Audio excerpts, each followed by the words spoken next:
वन्दितु सर्वसिद्धे ध्रुवमचलमणो वमं गदिं पते वोच्छामि समयपाहुड मीनमो सुदकेवली भणिदम् नमः समयसाराय स्वानुभूत्या चकासते चित्स्वभावाय भावाय सर्वभावान्तरच्छिदे अनन्तधर्मणस्तत्त्वं पश्यन्ति प्रत्यगात्मनः अनेकान्तमयी मूर्तिर्नित्यमेव प्रकाशिताम्। हम तुम लोग जैसे दिखते हैं वस्तुतः वैसे है नहीं। ऊपरी तौर पर देखने पर हम तुम काले गोरे दुबले पतले श्रोता विद्वान मनुष्य पुरुष स्त्री आदि आदि दिखते हैं, लेकिन यह एक उपचार मात्र है।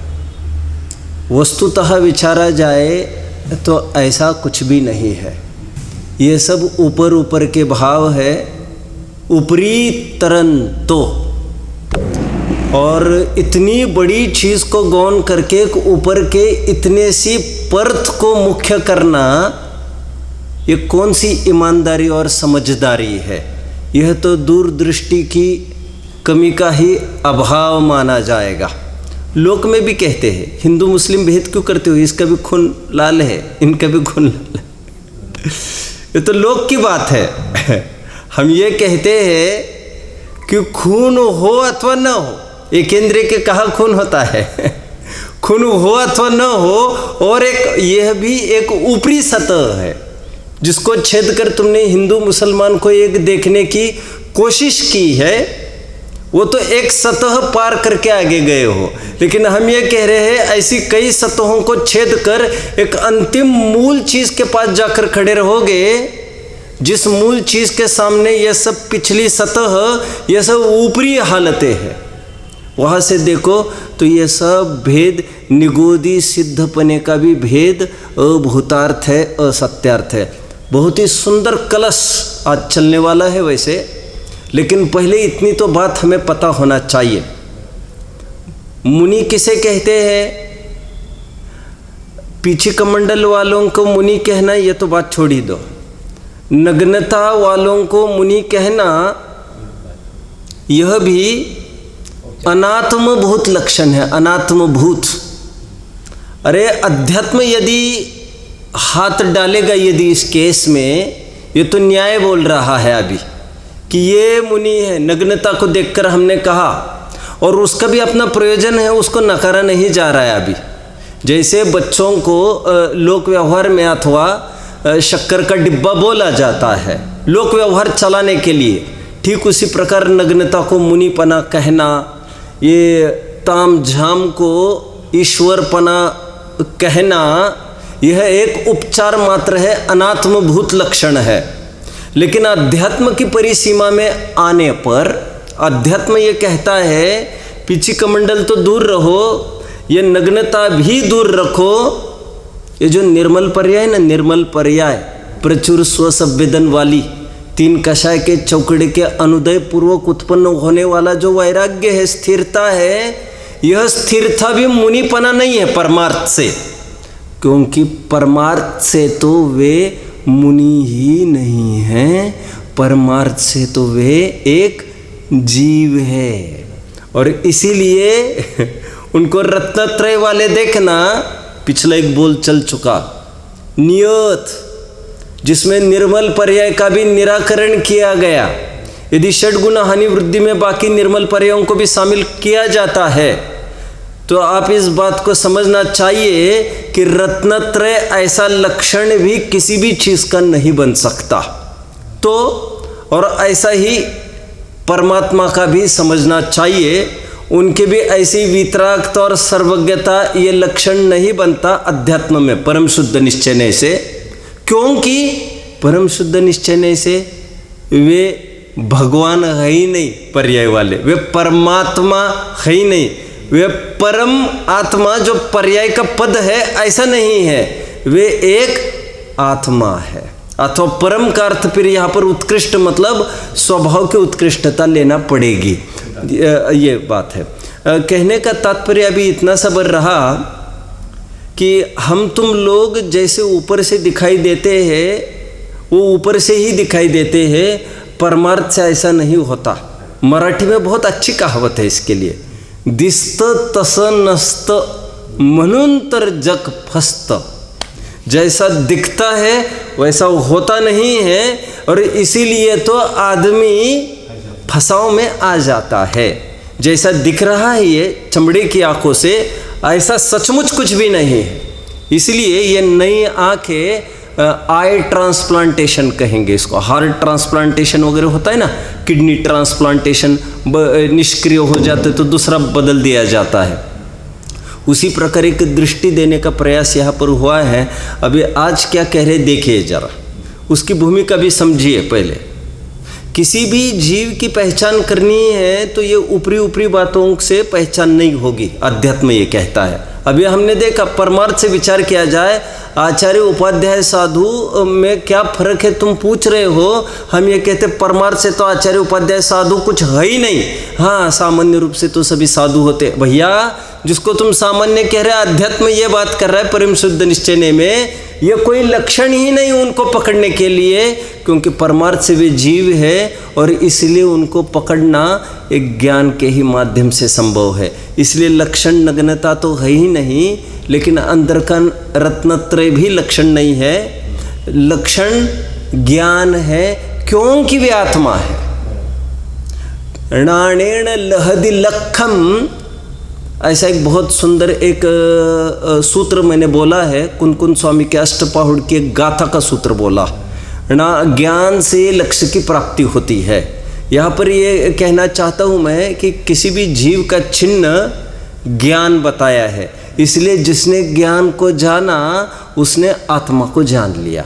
ये प्रचलित है, आत्मा को जानने के लिए क्या करना, ज्ञान को जानना, और जो वर्तने वाला ज्ञान है उसको पकड़कर उसके जरिए उस साधन से हम साध्य की ओर बढ़ सकते हैं। इसलिए तो परिशिष्ट में आत्मा ज्ञान मात्र है ऐसा बोल जो रहे थे, क्योंकि ज्ञान प्रसिद्ध होता है, लक्षण प्रकट व्यक्त होता है और लक्षण से लक्ष्य की ओर जाया जाता है। लेकिन आज जो कलश चलेगा वो ज्ञान की अनुभूति ही आत्मा की अनुभूति है, ऐसा कलश नहीं है। यह जो कलश चलेगा आज वो आत्मा की अनुभूति ही ज्ञान की अनुभूति है, ऐसा कह रहा है। थोड़ा अटपटा लग रहा है आपको? फिर से अभी तक मैंने जोर इसमें लगाए कहने के लिए ज्ञान की अनुभूति ही आत्मा की अनुभूति है, और उसके लिए मैंने पोषक बात भी कही, नाणेण लहदि लक्कम, किरण को जानना वह सूरज ही को तो जानना है।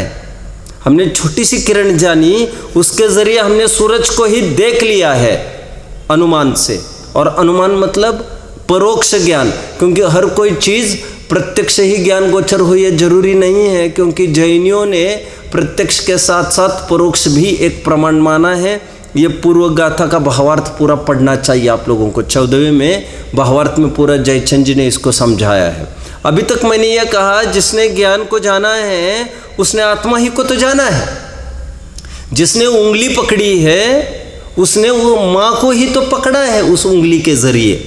इसलिए हम भी जब अनुभूति करने के लिए बैठते हैं, अनुभूति का प्रयास करते हैं, हमें जो भी जानने में आता है वो सबसे पहले परिणमता ज्ञान जानने में आता है।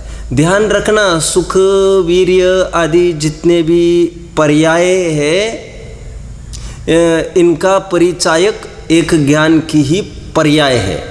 सबसे पहले ज्ञान की पर्याय हमारे बीच में आकर खड़ी होती है और उसी के ज़रिए अनुमान पूर्ण आत्म वस्तु का होता है। इसलिए ज्ञान को जानना ही आत्मा को जानना है। आज का कलश ये नहीं बोल रहा है। आज जो कलश चलेगा वो ये कह रहा है आत्मा को जानना ही ज्ञान को जानना है।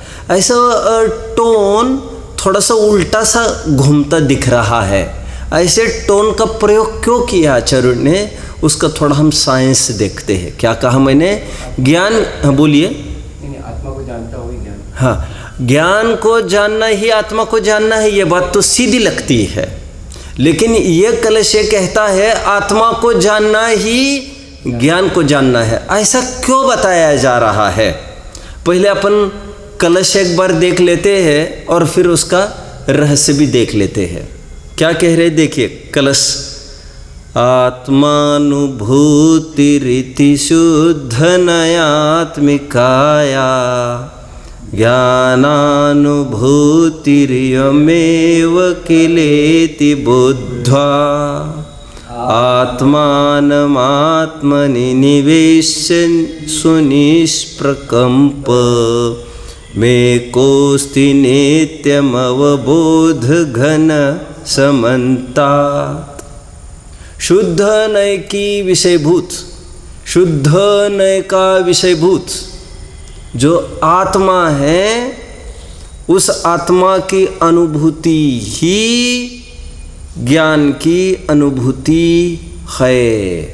ये मैंने पहली डेडलाइन का अर्थ किया, जो कि इसका हार्द है इस कलश का।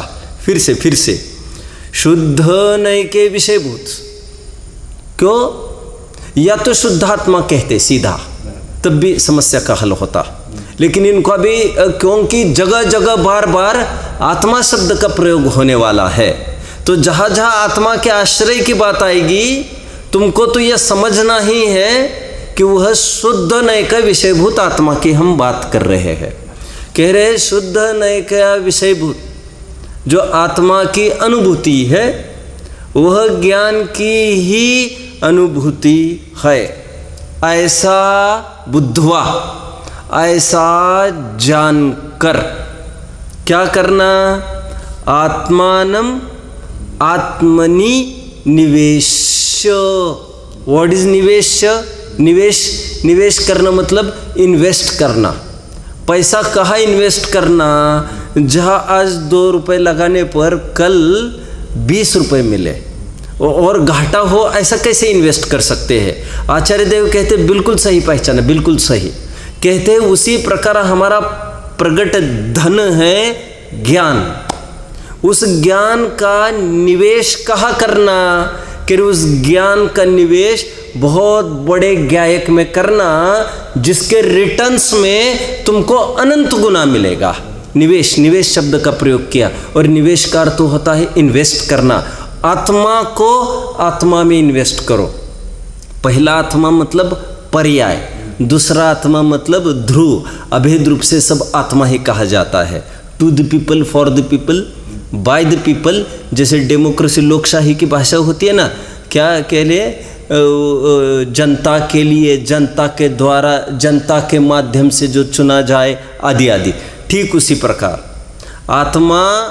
आत्मा को आत्मा में रहकर, आत्मा के द्वारा, आत्मा के लिए, आत्मा से ही जानता है। अभिन्न षटकारक। यहाँ पर यह कहा जा रहा है ऐसा जानकर। कैसा जानकर? कि आत्मानुभूति ही ज्ञान की अनुभूति। ऐसा जानकर सुधी जन क्या करे? ज्ञानी जन आत्मा को आत्मा में ही लगाए। अर्थात जो अभी कल खेद वर्त रहे थे, कहा आत्मा को पर में लगा रहे हो, है ना? कल पर बुद्धि, मिथ्या दृष्टि, बहिरात्मा, अज्ञानी, आत्मा को बाहर लगाना। आत्मा को बाहर लगाना मतलब बाहर से सुख खोजने का प्रयास करना, उपयोग को बाहर लगाना।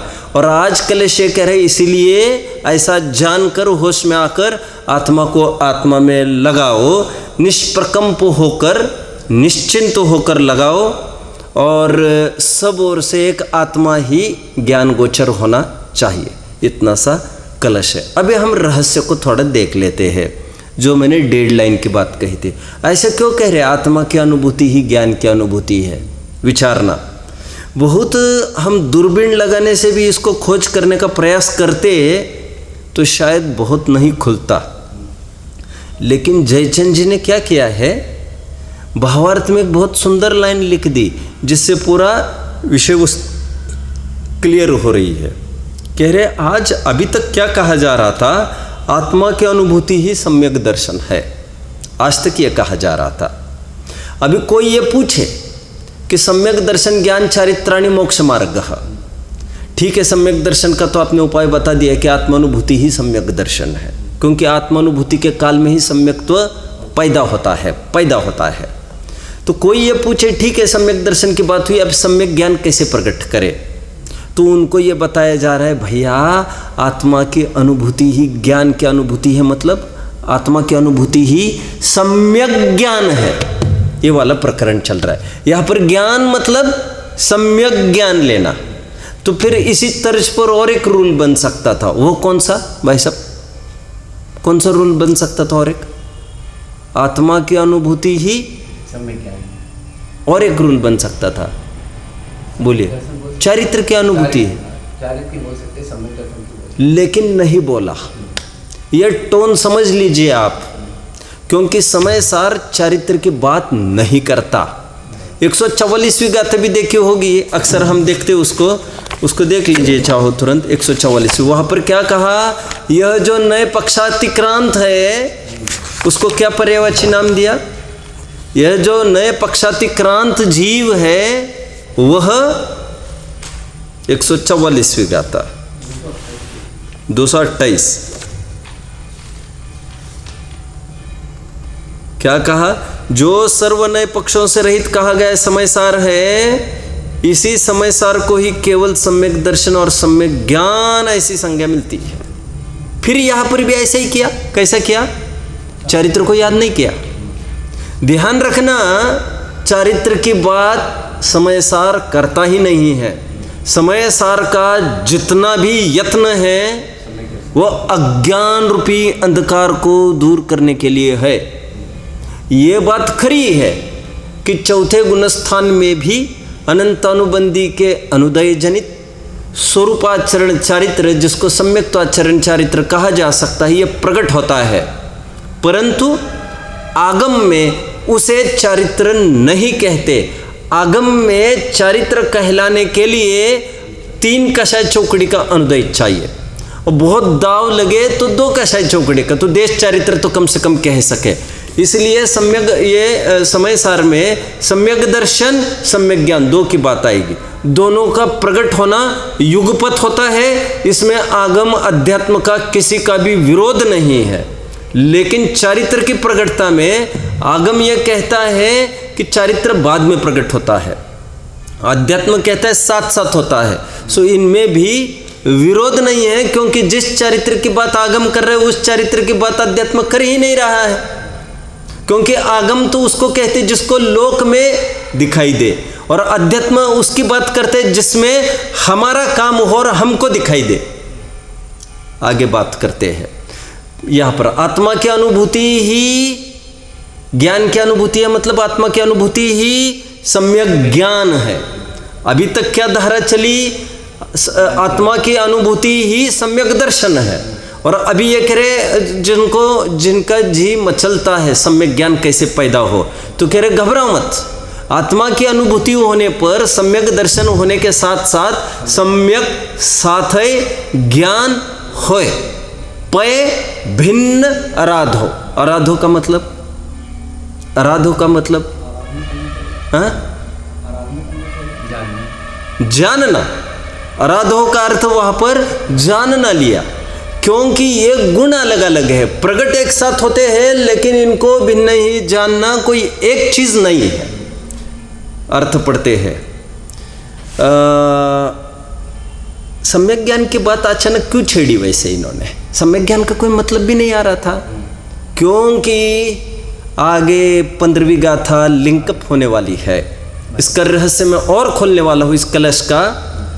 नहीं तो सम्यक ज्ञान का प्रकरण बीच में क्यों आया?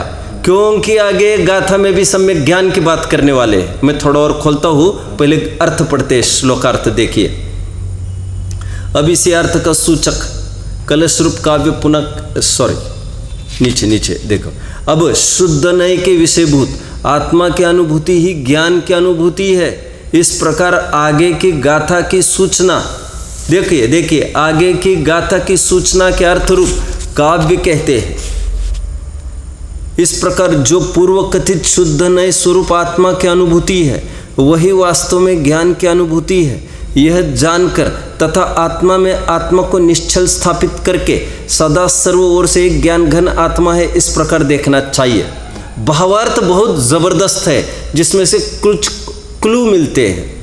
पहले सम्यक दर्शन को प्रदान करके कहा था, अब ज्ञान को मुख्य करके कहते हैं कि शुद्ध नए के विषय रूप आत्मा की अनुभूति ही, ये जयचंद जी का ये योगदान रहा। नहीं तो सामान्य और सम्यक ज्ञान की बात ऐसे क्यों ली? क्योंकि शंकाकार ये भी मत चल रहा है कि अब सम्यक ज्ञान कैसे होगा, तो उसका निराकरण किया।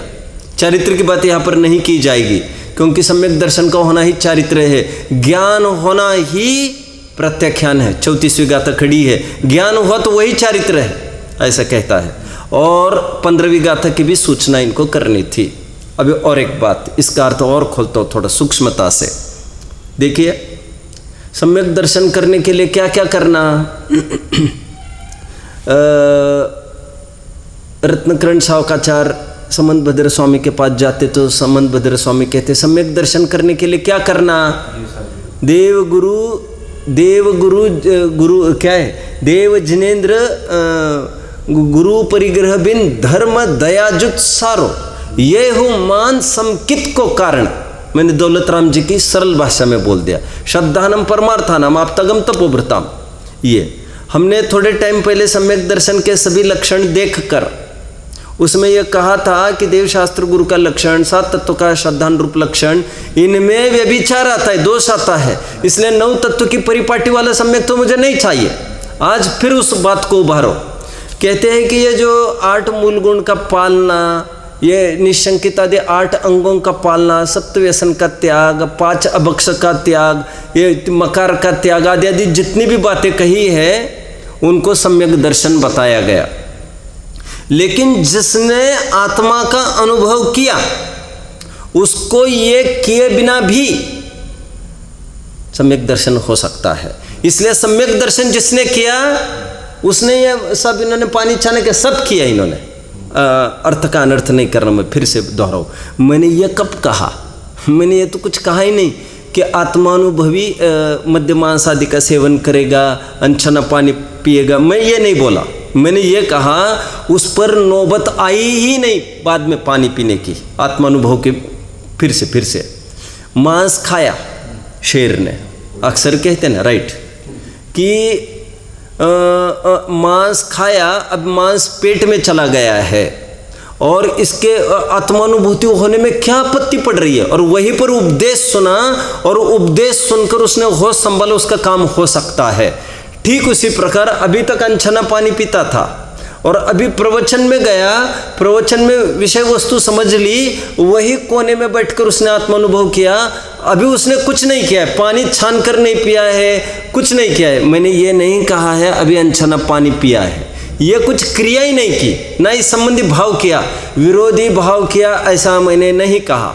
तो अध्यात्म ये कहता है जिसने आत्मानुभव किया है, जिसने निश्चय सम्यक दर्शन किया है, उसने छान कर पानी भी पिया है, उसने 8 मूल गुण का पालन भी किया है, उसने सप्तव्यसन करते, उसने सब किया है, क्योंकि वो अपने आप होगा। उसी तर्ज पर समझना, जिसने आत्मानुभव किया है। सम्यक दर्शन की इतनी देर बात चला, अभी सम्यक ज्ञान की बात चलाते हैं। सम्यक ज्ञान कैसे होगा? रत्नकरण सावकाचार्य को जाकर पूछो, क्या बोलता है, बोलिए, सम्यक ज्ञान कैसे होगा? रत्नकरण सावकाचार्य क्या कहेगा? चरणान्योग क्या कहते हैं? सम्यक ज्ञान करने के लिए क्या करना, बोलिए। तातये जिनवर कथित तत्व अभ्यास करीजे, संशय विभ्रमो त्याग आपोले के लिए। सम्यक ज्ञान की परिभाषा एक ही है चरणान्योग की दृष्टि में, क्या? निस्संदेहम वेद, कि चारों अनुयोगों का अन्यूनम अनतिरिक्तम यथा तथ्यम विना च विपरीतात, कि जैसा चारों अनुयोग की विषय वस्तु है उसको बराबर वैसा समझना, इसको सम्यक ज्ञान कहते हैं। टोडरमल जी को भी पढ़ना चाहिए 8वें अध्याय में सम्यक ज्ञान। टोडरमल जी वहाँ पर कहते हैं व्यवहार का सम्यक ज्ञान कहाँ लगाना, निश्चय का कहाँ लगाना, इसका भी विवेक होना चाहिए। मैं तो अभी ये कह रहा हूँ रत्नकरण सावकाचार्य में आया सम्यक ज्ञान कैसे होता है 4 अनुयोगों का अच्छे से अध्ययन करने पर। ओके, अभी देखिए अध्यात्म ये कहता है कि जिसने आत्मानुभव किया उसने सम्यक ज्ञान किया। सब सम्यक ज्ञान के लिए तो शब्दाचार चाहिए, अर्थाचार चाहिए, उभयाचार चाहिए। सम्यक दर्शन की बात मैंने अंगों में लगाई थी, अभी सम्यक ज्ञान की भी अंगों में लगाए। और कोई तर्क कर रहा है कि सम्यक ज्ञान होने के लिए तो क्या क्या चाहिए, शब्दाचार, अर्थाचार, उभयाचार, कालाचार, विनयाचार, अनिन्नवाचार, ये सब ये चाहिए कहते। उसके बिना सम्यक ज्ञान कैसे होगा? कहते बाबा जिसने आत्मानुभव किया उसने ये सब किया, उसको सम्यक ज्ञान हो गया। जिसको निश्चय की प्राप्ति हुई, निश्चय धर्म की, उसको व्यवहार प्रकट हो गया ऐसा समझना चाहिए। क्योंकि बची हुई कैसा चौकड़ी के उदय में ऐसा शुभ भाव उसको आए बिना रहता नहीं है। तो इसके लिए यहाँ पर यह कहा जा रहा है जिसने आत्मानुभव किया उसने सम्यक ज्ञान किया। क्यों कह रहे हैं? फिर सम्यक ज्ञान मतलब यहाँ पर उसने स्वाध्याय वगैरह सब कुछ किया, उसने द्वादशांग का अध्ययन किया। ये मैंने कलश में अर्थ इसीलिए खोला क्योंकि आगामी गाथा इसी के रुख में आगे बढ़ रही है। जिसने आत्मा को जाना उसने समस्त द्वादशांग को जान लिया है। ये कलश का ये भाव ऐसा खुलता है। अपन आगे बढ़ते हैं, अभी गाथा की तरफ बढ़ते हैं, 15वीं गाथा। और यह ऐसी एक गुत्थी है, उपदेश संत मध्यम की ऐसी बड़ी गुत्थी है जिस गुत्थी को अमृतचंद्र देव भी बिना खोले आगे निकल गए। अभी तो इसमें भी बहुत बड़ा झगड़ा है, यह उपदेश संत मध्यम है कि उपदेश शांत मध्यम है। और जयसेन स्वामी ने थोड़ा प्रकाश डाला, लेकिन जयसेन स्वामी ने उपदेश सुत्त मध्यम कर दिया उसको फिर से। क्योंकि संत मध्यम शांत मध्यम का क्या अर्थ किया जाए ये कुछ समझ में नहीं आ रहा था। जयसेन स्वामी को भी कहीं ना कहीं बात अखर गई होगी। जो भी कुछ हो, अर्थ तो इसका किया नहीं गया है, किसी ने भी किया नहीं है इसका अर्थ उपदेश संत मध्यम का। जैसे या तो ये मिस्टेकिंगली आया हो ये शब्द, या तो ये शब्द सही होने पर भी इसको अमृतचंद्र देव ने खोलना जरूरी नहीं समझा। और जयसेन स्वामी तो इस शब्द को रखते ही नहीं है, उन्होंने शब्द का प्रयोग किया उपदेश सुत्त मध्यम। अभी क्या है इस गाथा का अर्थ, आइए हम देखते हैं 15वीं गाथा। जो पस्सदीयपाणम अबद्धपुट्ठम अनन्नमवीशेषम उपदेश संत मध्यम पस्सदि जिणशासनम सव्वम। अपन 2 शब्द पढ़ते हैं, 2 टर्म्स पढ़ते पद। जो पस्सदीयपाणम, पस्सदि जिन शासनम सव्वम, महत्वपूर्ण शब्द ये है। जो आत्मा को देखता है, 80वीं गाथा याद आ रही होगी क्या? जो जान दिया रंतम दवत गुणत पज्जयते हिम, सो जान दिया पाणम।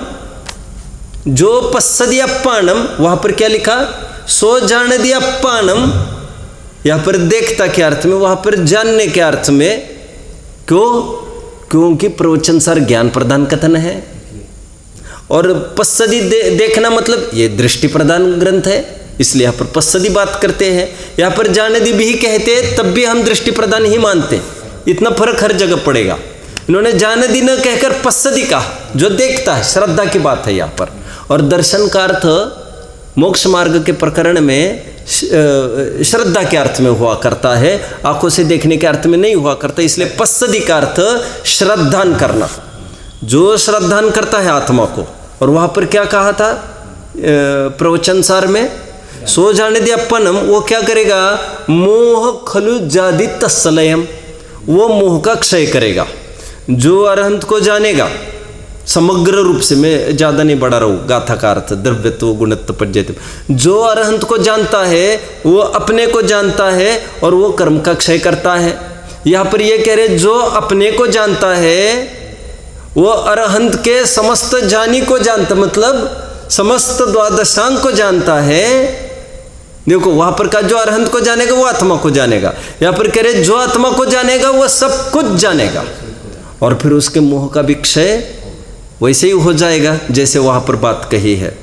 लेकिन कैसे आत्मा को जानना, तो कह रहे पूर्व कथित सामर्थ्य से लगाना चाहिए। पूर्व गाथा में जो 5 पद आए, यहाँ पर तो अपाणम क्या अबद्ध पुट्ठम अनन्नम विशेषम 3 पद ले लिए, लेकिन 2 पद लगा लेना चाहिए। और जयसेन स्वामी ने अपनी टीका करते समय भले ही अमृतचंद्र देव ने 5 को नहीं खोला, लेकिन जयसेन स्वामी ने उसको खोल दिया। जयसेन स्वामी ने और एक बात खोली है जानकारी के लिए आपके, अबद्ध और अस्पष्ट को थोड़ा सा अभी भी अस्पष्टता थी, तो वो उन्होंने खोला थोड़ा। वे ये कह रहे बद्धपना संश्लेष संबंध में लागू होता है और स्पष्टपना सहयोग संबंध में लागू होता है। मैं फिर से दोहराऊं, जयसेन स्वामी ने थोड़ी इसमें लेखनी चलाई, इसलिए मैं कहता हूँ कि सभी टीकाओं को पढ़ना चाहिए। कौन क्या खोले, नया नया प्रमेय मिले। फिर से बद्ध में संश्लेष संबंध से बद्ध की बात करते हैं वे, और स्पष्ट में सहयोग संबंध के साथ स्पष्ट की बात करते हैं। मतलब उनका कहना है द्रव्य जिनके साथ बंधा है उनके साथ संश्लेष संबंध माना जाएगा, और जिनको स्पर्श करता है आत्मा व्यवहार से उनके साथ सहयोग संबंध माना जाएगा। मतलब साफ साफ ख्याल में आती है कि द्रव्य कर्म को बंधे की बात करते हैं उसको संश्लेष संबंध कह रहे हैं, और स्पर्श को बीवी बच्चे भोग आदि जितने भी है उसको सहयोग संबंध कह रहे हैं। बाद बाकी शरीर को किस में लेना, वैसे हम संश्लेष संबंध में लगाते हैं। लेकिन यहाँ पर क्या अपेक्षा बन सकती है, कोई शरीर को सहयोग संबंध में डाले, कोई संश्लेष में डाले, जैसे जिसका भाव है, उसमें तो कुछ नहीं खोला है। लेकिन ज़्यादा मुझे प्रतीत होता है इस प्रसंग में उसको सहयोग संबंध में डालना चाहिए शरीर को, क्योंकि द्रव्य कर्म थोड़ा नज़दीक का है। इन्होंने नहीं खोला है। कोई ये कहे कि भैया शरीर तो संश्लेष संबंध होता है, वो थोड़ी सहयोग संबंध में आता है, लेकिन यहाँ पर जो अपेक्षा चल रही है उससे तो ऐसा प्रतीत होता है क्यों बद्धपने का। और एक बात कही क्या कि स्पर्श हुए बिना तो बंधन होता ही नहीं, खरेखर बंधन भी होता है वो स्पर्शी को तो लेकर होता है। देखो एक तत्व सूत्र का सूत्र है, स्निग्ध रुक्षत्वात् बंधः। अरे भाई साहब बंध होता है मतलब कैसे होता है? स्पर्श के बिना तो बंध ही नहीं होता। जब भी स्पर्श होगा स्निग्ध रुक्षत्व को लेकर ही तो स्पर्श होगा, और बंध भी जब होगा तब भी स्निग्ध रुक्ष को लेकर होगा। मतलब स्पर्श के बिना तो बंधन संभव ही नहीं है। आगे बढ़ते हैं, क्या कह रहे इस गाथा में, जिसने अपने आत्मा को जाना उसको समग्र जैन शासन जान लिया है।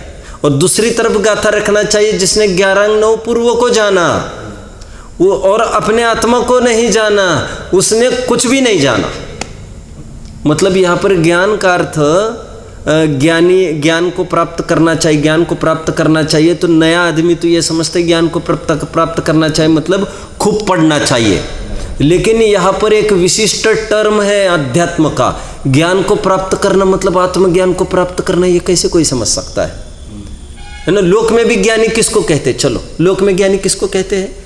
जो बहुत सारे अर्थ खोल सकता हो, जो बहुत सारे ग्रंथों का अध्ययन करा सकता हो। लोक में मतलब अपनी फील्ड में भी किसको कहते हैं? ये तत्ववेत्ता है, ये आगम के ज्ञाता है।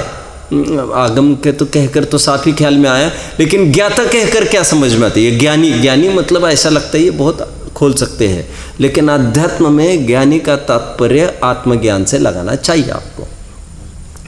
देखिए अभी जो अपनी आत्मा को, देखो गाथार्थ पढ़ ही लेते हैं। जो पुरुष आत्मा को अबद्ध स्पृष्ट अनन्य अविशेष तथा उपलक्षण से नियत और असंयुक्त देखता है, वह सर्व जिन शासन को देखता है।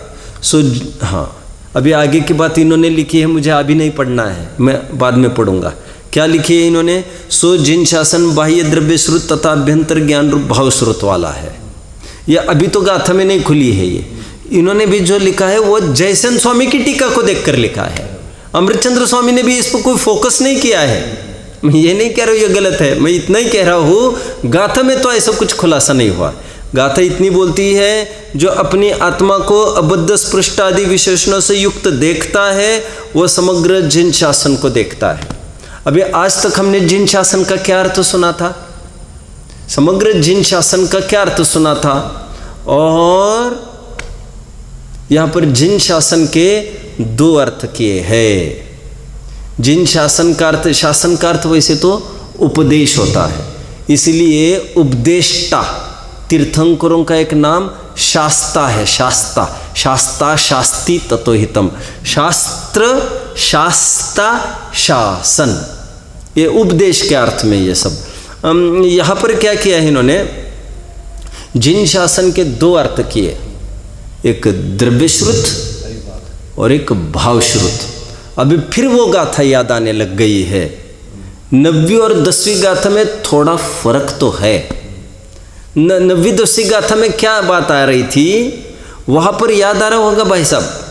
मैं ये बार बार कह रहा था जयसेन स्वामी ने तो द्रव्य श्रुत भी अंदर की ही बात करी है, याद आ रहा होगा आपको। मैं ये कह रहा था जो अपना भाव श्रुत है, भाव श्रुत, हाँ, वो जो ज्ञान के पर्याय द्वादशांग को जानते हो उसको तो कह रहे द्रव्य श्रुत, और जो ज्ञान के पर्याय आत्मा को जानते हो उसको तो कह रहे भाव श्रुत। वहाँ पर तो ये बात चल रही थी। आज ये कहेंगे साफ साफ जयसेन स्वामी, द्रव्य श्रुत मतलब बाहर का वचन वर्गणा शब्द ब्रह्म, और भाव श्रुत मतलब उसको जानने वाला ज्ञान। तो कहते जिसने अपनी आत्मा को जाना है उसने जिन शासन को जाना, मतलब द्रव्य श्रुत को जाना और भाव श्रुत को जाना। ये गाथा फिर से क्यों आ गई ऐसी? जिसने आत्मा को जाना उसने श्रुत ज्ञान को जाना। थोड़ी टोन चेंज हो गई यहाँ पर भी। देखो वहाँ पर क्या बात थी? वहाँ पर यह बात थी जो श्रुत ज्ञान को जानता है वो आत्मा को जानता है, क्योंकि वह निष्कर्ष क्या कहना था? जो ज्ञान को जानता है वो आत्मा को जानता है। अभी यहाँ निष्कर्ष जो आत्मा को जानता है वो ज्ञान को जानता है। निष्कर्ष कलश में भी हमने देखा ना, अभी जो आत्मा को जानता है वही वो ज्ञान की अनुभूति करता है। इसलिए यहाँ पर गाथा में भी टोन चेंज है। तो गाथा में ये कह रहे हैं जो आत्मा को देखता है, सो एंड सो फीचर्स वाला, जो ऐसे आत्मा को देखता है वह श्रुत को देख लेता है। ये कहकर यहाँ पर जैसे अभी मैंने बात कही कलश में सम्यक ज्ञान का प्रश्न उठाया होगा शंकाकार ने, इसलिए यह बात आई। और आज खुलकर यह कहना चाहते हैं कि समग्र द्वादशांग का सार एकमात्र आत्मा को जानना है। जितना पठन पाठन का जितना भी उपदेश दिया जाता है लोक में, सदा सुखदास जी ने कैसा लिखा, प्रवचन वात्सल्य भावना के अंतर्गत 278 पेज जो हमको निरंतर पढ़ना चाहिए, जिसमें लिखा है उन्होंने कि वो लिखा है ना, निरंतर ज्ञान दान करो स्वयं को, अपनी संतान को भी निरंतर ज्ञान दान करो, ऐसा लिखा है। अपनी संतान को करोड़ों का धन देने के बदले जिसने उनको ज्ञान का दान कराया उन्होंने उनको करोड़ों का धन दे दिया। आज इसी बात को कह रहे, जिसने आत्मा को जाना उसने तो द्वादशांग को जान लिया। और वहाँ पर भी ये बात कहते सदा सुखदास जी, मेरा जितना समय शास्त्राभ्यास में जाता है उतना सार्थक है, बाकी सब वृथा है।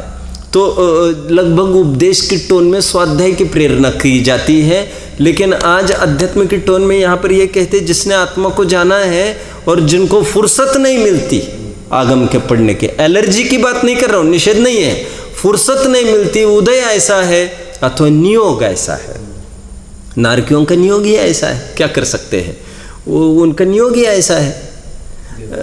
स्वयंभू रमण समुद्र में असंख्यात श्रावक हैं अनुवृत्ति, वो हो कहो तो जीवन भर कभी सालों में उनके पूरे हयाती में वो उपदेश ही नहीं सुने, और तुम कह रहे हो उपदेश के बिना निरंतर अध्ययन। मतलब हमारी गाड़ी क्या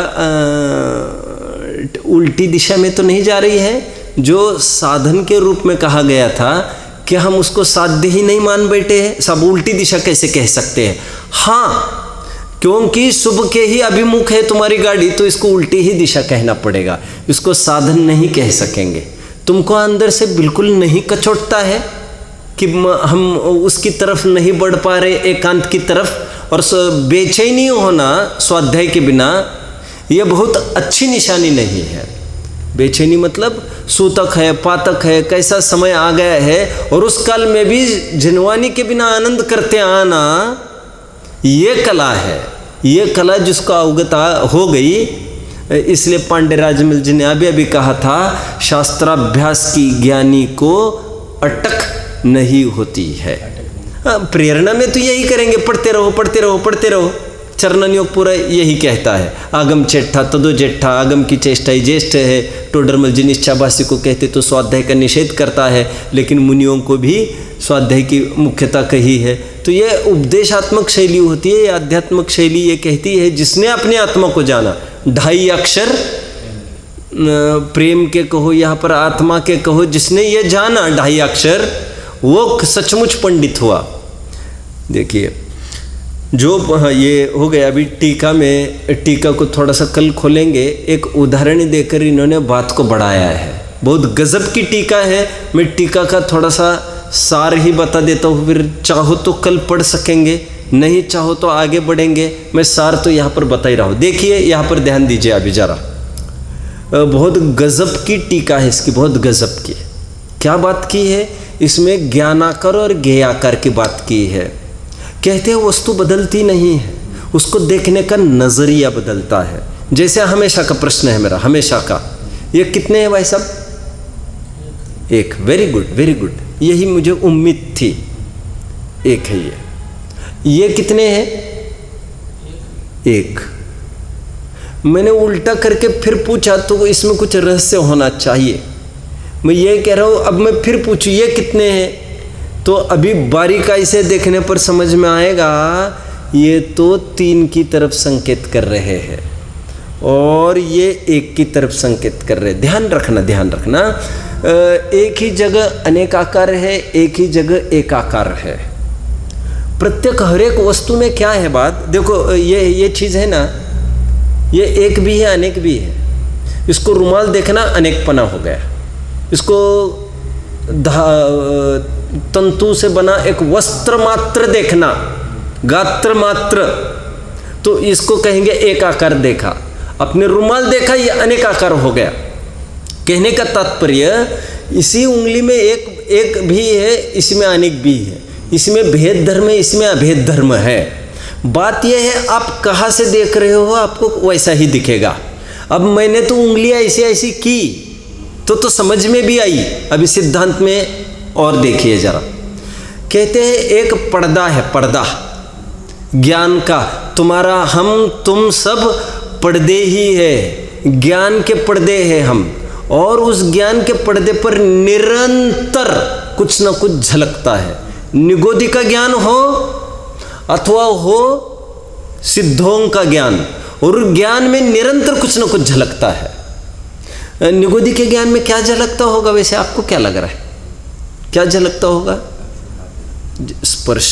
स्पर्शनेंद्रिय तो है ही, उसको स्पर्शनेंद्रिय संबंधी उसको हल्का भारी का भी ज्ञान होता होगा, उसको ठंडे गर्म का भी ज्ञान होता होगा, आदि आदि जो भी स्पर्शनेंद्रिय तो उसको है ही, और उसके विषय को तो वो ग्रहण करती ही है। तो वो ज्ञान है तो ज्ञे तो है ही हर समय। लेकिन अभी इसी ज्ञान के पर्दे पर हमेशा 2 चीज़ें दिखती है। एक ज्ञेयाकार दिखता है जो जगत जनों को यही उभर कर दिखता है, क्योंकि वो बैकग्राउंड दिखना थोड़ा कठिन होता है। फिर से बोलूँ क्या मैं, फिर से बोलूँ क्या? देखो वैसे ही सफ़ेद पर्दा यहाँ लगा दिया पूरा, तो ऐसा दुनिया को समझ में नहीं आएगा यहाँ कुछ है, और उसमें कुछ फोटो अभी इनके यहाँ है ना, इनके घर में अर्जो हाउस में जैसे मार्बल है, एक मार्बल। अब मार्बल में ही वैसे किसी को कोई देखे तो उसको ऐसा कुछ समझ में नहीं आए, उसको लगे ये तो एक टाइल है, दीवार है ये तो, लेकिन उसके अंदर लाइट है और उसके अंदर भगवान भी दिख सकता है, ये कोई विचार कर सकता है? एक कहने की बात। लेकिन वो लाइट दिखी तो तुरंत दिख जाता है। आश्चर्य देखो, लाइट के बिना वहाँ पर ध्यान भी नहीं जाता तो दिखता ही नहीं, तो ऐसा लगता है क्या है वहाँ, क्या है। जबकि यहाँ ये कहा जा रहा है जब भी ज्ञानाकार होगा वो ज्ञेयाकार के बिना कभी नहीं होगा।